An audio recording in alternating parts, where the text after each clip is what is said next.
As pessoas que apoiam a reforma acreditam que a reforma da Previdência realmente mexe com a aposentadoria dos deputados, quando a gente sabe que a verdade é que não mexe com a aposentadoria de ninguém que tem mandato, nem daqueles que já tiveram e que venham a voltar para essa casa. As pessoas também apoiam a reforma da Previdência porque convenceram eles de forma fraudulenta. As pessoas que apoiam a reforma acreditam que a reforma da Previdência realmente mexe com a aposentadoria dos deputados, quando a gente sabe que a verdade é que não mexe com a aposentadoria de ninguém que tem mandato, nem daqueles que já tiveram e que venham a voltar para essa casa. As pessoas também apoiam a reforma da Previdência porque convenceram eles de forma fraudulenta de que não há outra alternativa, mas nós já mostramos que existem várias outras alternativas para que não se precise reformar a Previdência dessa maneira tão injusta ao trabalhador.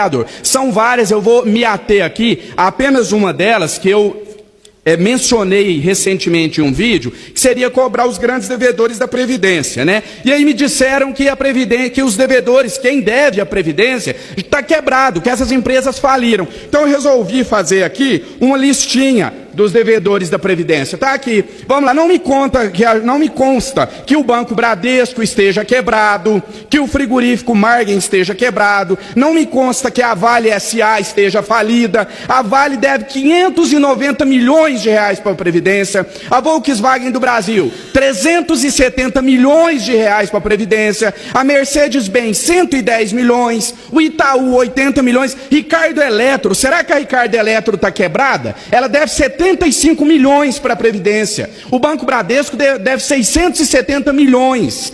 E assim várias outras, está aqui essa infindável lista de empresas que devem para a Previdência e que não estão quebradas. A reforma da Previdência é uma medida drástica, senhor presidente. Como toda e qualquer medida drástica, ela deve ser a última a ser acatada, a ser tomada, e não a primeira, mas é mais fácil colocar o prejuízo nas costas do trabalhador. Eu prefiro estar do lado certo da história, e eu não tenho dúvida nenhuma de que a história julgará os votos de todos nós, deputados. Por isso, eu voto não para a reforma da Previdência.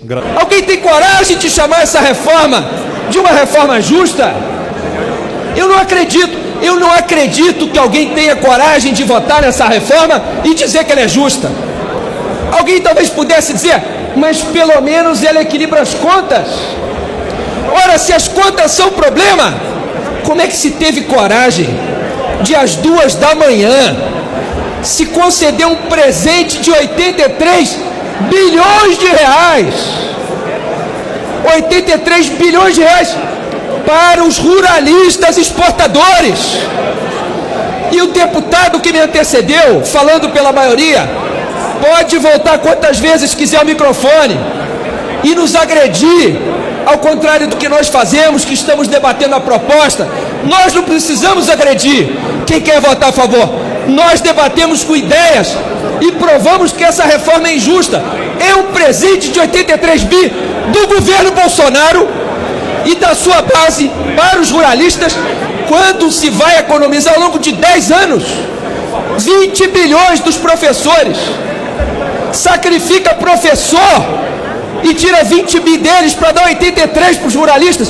Eu pergunto, alguém tem coragem de dizer que isso é justo? O líder do governo acaba de dizer que essa reforma vai oferecer ao país uma previdência mais sustentável. Certamente, cortar os benefícios dos trabalhadores que menos ganham e mais trabalham vai economizar recursos. Mas se tem uma coisa que não pode ser dita por quem vai votar a favor dessa proposta, é que ela vai tornar a Previdência Social brasileira mais justa. Afinal de contas, eu pergunto aos colegas, é justo fazer com que um trabalhador que ganha algo em torno de 2 mil reais deixe para sua viúva ou seu viúvo pouco mais de 500 reais, depois de ter trabalhado ao longo da sua vida, para deixar um pouco de segurança para sua família? Alguém aqui ousaria dizer que essa proposta é justa?